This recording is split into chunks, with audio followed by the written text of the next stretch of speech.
आपका नाम? विक्रम राठौर। आप कहाँ के रहने वाले हैं?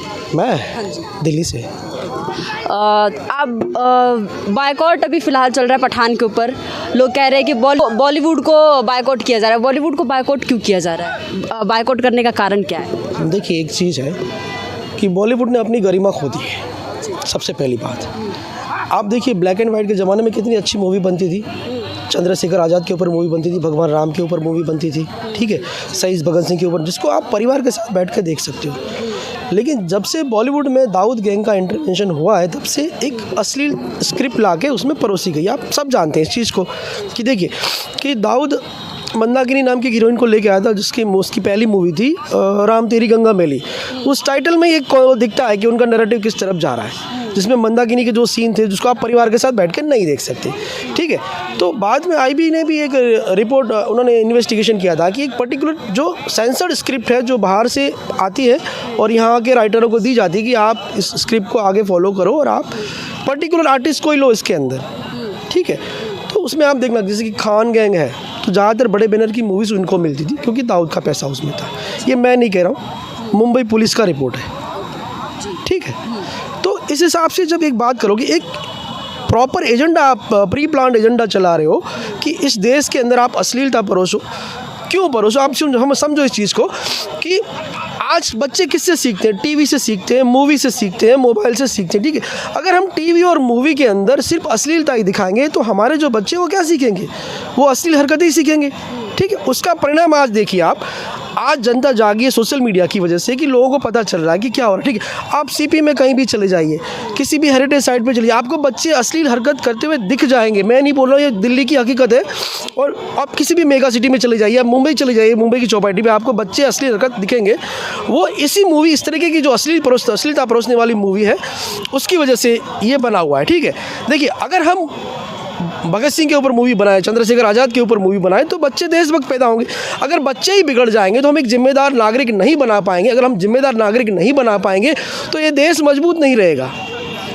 एग्री है इस बात से? जैसे कि आपने कहा कि बच्चे मूवीज़ देख के बिगड़ रहे हैं, लेकिन एक ये भी कहा गया है कि अगर बच्चे जब माँ के पेट में होते हैं तो जो चीज़ अगर माँ सीखती है, जो चीज़ माँ पढ़ती है या देखती है, तो वो असर बच्चों पे पड़ता है। तो वो तो सबसे पहले कि अगर आप बच्चों को जिस तरीके से दिखाना चाहोगे वो देखेंगे। पेरेंट्स सबसे इम्पॉर्टेंट होते हैं। एक बच्चे को परवरिश माँ बाप ही देते हैं, तो वो परवरिश का असर मूवी से कैसे ख़राब हो सकता है? मैं आपको वही कह रहा हूँ, अच्छा सवाल किया आपने। देखिए कि जब माँ ही उस तरह की मूवी और टीवी सीरियलें देख के बड़ी हुई, सास बहू की सीरियल आप देख लो, हमेशा झगड़ा दिखाते हैं उसके अंदर, सास बहू के अंदर, ठीक है। जबकि भारतीय संस्कृति एक ऐसी है कि जहाँ पे सब लोग जॉइंट फैमिली में रहते थे पहले पुराने। जब कितने भी फैमिली, आज 1950 से पहले का कितना भी आप कॉन्सेप्ट देख लो, आप आपके घर में देखो, किसी और के घर में भी देखो, आपको पता चलेगा कि आपके दादा दादी, नाना परदादा एक जॉइंट फैमिली में रहते थे, तो एक संस्कार बना हुआ था, ठीक है। जब से मूवी वाला कॉन्सेप्ट आया है, ठीक है, तब इनको पता नहीं था। भारतीय जनता बहुत ही भोली है, आपको मैं एक बताऊँ। उनको आप जो दिखाओ वो एक्सेप्ट कर लेते हैं आसानी से। किसी भी चीज़ के पीछे क्या एजेंडा है वो उसको एक्सेप्ट नहीं करते, वो उनको दिखाई नहीं देता, ठीक है। ये कहीं ना कहीं एक चीज़ तरीके से इस चीज़ को, जो विदेशी जो संस्कृति है, जो भारतीय संस्कृति को तोड़ना चाहती, नीचा दिखाना चाहती है, उन्होंने ही अश्लीलता परोसी, ठीक है। आप देखिए कि जब शुरू में बॉलीवुड बना था, तो मैंने आपसे पहले भी कहा था कि शुरू में जो भी स्क्रिप्ट आती थी वो भगवान राम के ऊपर आती, भगवान कृष्ण के ऊपर आती थी, हनुमान जी के ऊपर आती थी, ठीक है। तो वैसी मूवी हम परिवार के साथ बैठ के देखो। आज देखो 80 से पहले की जो जनरेशन थी उनके संस्कार देखो, और 90s के बाद की जो संस्कार जनरेशन, उनके संस्कार देखो, क्योंकि माँ ने भी वैसी मूवी देखी, तो उस हिसाब से फ़र्क पड़ेगा ना। आपने जो कहा कि माँ जो सीख के आई वही बेटे को सिखाएगी ना। तो अगर माँ ने अश्लील मूवी देखी है, इस तरीके की सास बहू की लड़ाई झगड़े वाली और इस तरीके से लव जिहाद वाली जो मूवियाँ देखी माँ ने, तो जाहिर है बच्चे के अंदर 1% तो उसका आएगा। उसके बाद जब बच्चा बड़ा होगा तो वही चीज़ उसको माँ उसको दिखा देगी, जबकि माँ को पता नहीं है, वो तो अपने बच्चे को प्यार कर रही है, ठीक है। लेकिन इसमें कहीं ना कहीं एक एजेंडा जो है, वो उसमें एजेंडाधारी जो लोग हैं उनका कॉन्सेप्ट साकार होता जा रहा है। इसलिए अब जो जनता जागी वो एक्सेप्ट कर रही है, इस चीज़ को बहिष्कार इसलिए कर रही है कि हमें ना खान गैंग से लेना देना है, हमें किसी की ना हिंदू आर्टिस्ट से लेना देना है, ना मुस्लिम आर्टिस्ट से लेना देना। हम इस देश को मजबूत बनाना चाहते हैं, इस देश के युवा धन को मजबूत बनाना चाहते हैं, तो हम उन्हें ऐसी मूवी दिखाएं जिससे वो इंस्पायर्ड हो, ठीक है। बनना है तो आप अब्दुल कलाम बनो, अब्दुल हमीद बनो, ठीक है, महाराणा प्रताप बनो, शिवाजी बनो, तब जाके आप इस देश को मजबूत देश बना पाएंगे। अगर आप देखिए कि आप शाहरुख खान की जो मूवी आती है, कि मूवी आई थी मेरे को मोहब्बत है मूवी, ठीक है, उसमें शाहरुख खान खुद एक शिक्षक था। तो वो एक जब शिक्षक था तो शिक्षक का काम होता है बच्चों को सिखाना, लेकिन उसने क्या सिखाया वहाँ पे? प्यार करना सिखाया, लोगों को भड़काया, बच्चों को, नए न्यू जनरेशन को। आप स्कूल में पढ़ाने जा रहे हो या लव जिहाद करना सिखाना जा रहे हो, ठीक है। तो अगर शाहरुख खान के अगर 10 लाख फॉलोवर है तो वो तो यही सीखेंगे ना कि भाई शाहरुख खान ने किया है तो मैं भी ये करूँगा। लेकिन मैं आपको एक बात कहूँगा कि ब्लैक एंड वाइट के ज़माने में एक मूवी आई थी जागृति, बहुत ही अच्छी मूवी थी, लोगों को देखनी चाहिए। उसमें एक गाना था, एक शिक्षक था जो अपने बच्चों को लेके भारत भ्रमण पे निकला हुआ था और वो उन बच्चों को दिखा रहा था कि इस देश में किस राज्य में किस क्रांतिकारी ने कितना बलिदान दिया है, ठीक है। वो गाना मैं आपके साथ शेयर करना चाहूँगा। उसमें कहा था कि आओ बच्चों तुम्हें दिखाएं झांकी हिंदुस्तान की, इस मिट्टी से तिलक करो, ये धरती है बलिदान की, ये है यहाँ का राजपुताना नाच जिसे तलवारों पर राणा प्रताप का वचन पला है, आज़ादी के नारों पर कूद पड़ी थी जहाँ हजारों पद्मिनियाँ अंगारों पर, बोल रही है कण कण में कुर्बानी राजस्थान की, ये है यहाँ का मुल्क मराठा जहाँ शिवाजी डोला था, मुगलों की ताकत को जिसने तलवारों पर तोला था, हर पर्वत पर आग लगी थी, हर पत्थर एक शोला था, बोली हर हर महादेव की, बच्चा बच्चा बोला था, ये देखो बंगाल हमारा हर चप्पी हरियाला है, ये देखो बंगाल हमारा हर चप्पी हरियाला है, यहाँ का बच्चा बच्चा अपने देश पे मरने वाला है, भूचालों ने ढाला इनको और बिजली ने पाला है, मुट्ठी में है प्राण बंधे हैं और प्राणों में ज्वाला है, जन्म भूमि है यही हमारे वीर सुभाष महान की, तिलक करो इस मिट्टी से, ये धरती है बलिदान की।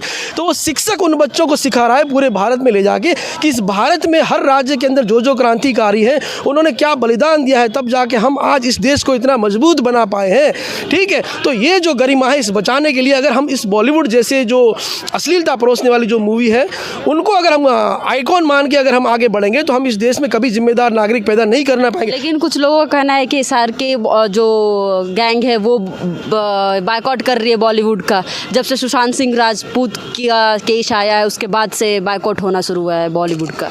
देखिए मैं आपसे यही कहूँगा कि देखिए कि बॉलीवुड के अंदर जो दाऊद गैंग का एजेंडा चला है ना, ठीक है, ये कहीं ना कहीं सुशांत सिंह उसी का शिकार हुए हैं। क्यों हुए मैं आपको बताऊंगा। एक दिव्या भारती करके एक हीरोइन थी, हिंदू हीरोइन, बहुत पुराने 90s के ज़माने में, ठीक है, उसको बिल्डिंग से फेंक दिया गया था, ठीक है। क्यों फेंक दिया गया था? IB का, किसने फेंका था ये? देखिए वो साजिद नडियाडवाला की आई थिंक वाइफ थी, ठीक है। IB का रिपोर्ट है वो सुसाइड में ही काउंट किया था, लेकिन उसको फेंका गया था। क्यों फेंका गया था? क्योंकि वो जान गई थी कि मुंबई के अंदर ब्लास्ट होने वाले, उसको फेंकने के बाद 10 दिन के अंदर मुंबई के अंदर ब्लास्ट हो गए थे, ठीक है। उसके बाद दाऊद इंडिया छोड़ के भाग गया। कहीं ना कहीं उस समय पे वर्तमान सरकार जो कांग्रेस सरकार थी उसका सपोर्ट भी था उसके अंदर। मैं आपको कहूँ, ये IB का रिपोर्ट है, मैं नहीं कह रहा हूँ, ठीक है।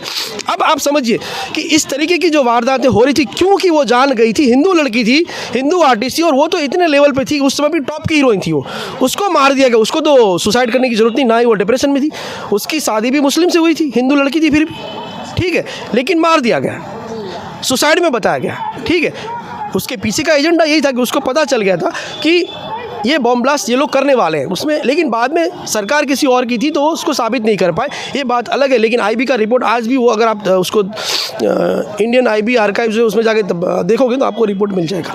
मैं आपको एक बात, उसके बाद एक एजेंडा चला कि सिर्फ और सिर्फ जो मुस्लिम आर्टिस्ट है, शाहरुख खान है, आमिर खान है, सैफ अली खान है, इस तरीके के जो आर्टिस्ट हैं उनको बड़े बैनर की मूवी दी जाए, और जो छोटे आर्टिस्ट हैं, ठीक है, जो न्यू आर्ट, जिनका कोई गॉडफादर नहीं है, जिनका गॉडफादर दाऊद है, उनको बड़े बैनर की मूवी मिले, और जो आर्टिस्ट स्ट्रगल कर गया उन्हें बड़े बैनर की मूवी ना मिले। सुशांत सिंह उसी का शिकार हुए थे। उन्होंने, उनका कोई फैमिली बैकग्राउंड था नहीं मूवी से, लेकिन उन्होंने एक इमेज बनाई थी बॉलीवुड के अंदर और वो एकदम राइज कर रहे थे, ठीक है। वो जो राइज हो रहे थे उसके हिसाब से उनको एक उनके रेस को रोकने के लिए इस तरीके का कदम उठाया गया कि उन्होंने पहले उनकी जो आई थिंक मैनेजर थी उसको भी शायद आई थिंक सुसाइड में ही दिखाया था, लेकिन उसकी भी हत्या है, ठीक है। उसके बाद उसने, सुशांत सिंह ने खुद कहा था कि मेरी भी हत्या हो जाएगी, उन्होंने बोला था, और बाद में कुछ ही दिनों के बाद उनका डेड बॉडी उनके घर के अंदर मिलता है। तो ये किस चीज़ के ऊपर इशारा करता है? ये सोचने वाली बात है ना। आप और हम जनता है, ठीक है, सरकार अपना जो काम करी वो अलग चीज़ है, लेकिन जो षड्यंत्र चल रहा है इस देश को तोड़ने के लिए बॉलीवुड का भी सहारा लिया जा रहा है, ये बात तो सही है। क्योंकि आज देखिए बॉलीवुड के अंदर तकरीबन 25 से 30 हज़ार करोड़ का साल का इंडस्ट्रीज़ का टर्नओवर है, तो उतना बड़ा पैसा है वो सिर्फ और सिर्फ दाऊद गैंग के हाथ की कंट्रोल में, जिससे पैसे से ये लोग आतंकवाद भड़काने वाली जो कंपनीज़ हैं। मैं आपको एक एजेंडा मैं आपको बताऊंगा कि जो PFI जैसे संगठन है उनको भी इनकी तरफ से पैसा गया है। पाकिस्तान में जब बाढ़ आई थी तो उसने एक कैंपेन करके 200 करोड़ रुपया वहाँ के आवाम के लिए उन्होंने डोनेशन दिया था, ठीक है। आमिर खान आमिर खान की खुद की फ़ोटो जो हाफिज़ सईद आतंकवादी उनके साथ वायरल हुई थी, ठीक है भाई। आप इस देश के जिम्मेदार आर्टिस्ट हो तो आपको हाफिज़ सईद के साथ फ़ोटो खिंचवाने की क्या जरूरत है? कहीं ना कहीं एक दिमाग के अंदर आपको एक सुई शंका का घेरा में दिखाई आती है कि ये लोग कहीं ना कहीं इनसे मिले हुए हैं, ठीक है। अब मैं आपको बताऊंगा, सोनू सूद है, जब कोरोना काल आया तो उन्होंने ना हिंदू देखा ना मुस्लिम देखा, हर उस गरीब आदमी को घर जाने के लिए उन्होंने बस की और खाने की व्यवस्था करके दी, ठीक है। अक्षय कुमार है, जब पुलवामा के जो शहीद थे उनके ऊपर अटैक हुआ तो उनके परिवार को भी उन्होंने तकरीबन 25 करोड़ रुपया डोनेशन देके हेल्प किया था। क्या आमिर खान, क्या शाहरुख खान, क्या सैफ अली खान, इन्होंने कभी कोई भारतीय देश में कभी ऐसी आपदा आई तो उन्होंने एक भी रुपये का डोनेशन दिया? अपने आप को किंग खान कहते हैं, ठीक है, लोगों ने उनको किंग खान बनाया, इस देश ने ही बनाया ना। क्यों बनाया? कि भाई आपसे लोग प्यार करते थे लेकिन आप आतंकवादियों के साथ मिले हुए। तो अब जब ये चीज़ें खुल रही है धीमे धीमे, जैसे जैसे जनता जागरूक हो रही है, तो जब पता चल रहा है कि हमें ना शाहरुख खान से मतलब है, ना आमिर खान से मतलब है, ना सैफ अली खान से मतलब है, ना और किसी हिंदू आर्टिस्ट से मतलब है, ठीक है। हमें सिर्फ और सिर्फ इस देश की गरिमा बचाने के लिए उस बॉलीवुड से मतलब है। उस सेंसर बोर्ड को भी मैं क्रिटिसाइज़ करूँगा कि अगर इस तरीके की अश्लील मूवी बनती है, इस तरीके का अश्लील कॉन्सेप्ट आते हैं मूवी में, तो सेंसर बोर्ड के पास फुल पावर है, वो क्यों एक्शन नहीं उठा रही? तो कहीं ना कहीं सेंसर बोर्ड के ऊपर भी क्या दाऊद गैंग का इंटरवेंशन है? ये सवाल सामने उठ के आता है मैडम, ठीक है। आपको क्या लगता है? होगा तभी ना मैडम, आप सीधी सी बात, भले ही सरकार किसी की भी रही हो, ठीक है, लेकिन एक नैतिक जिम्मेदारी होती है जो आदमी पद लेके बैठा हो।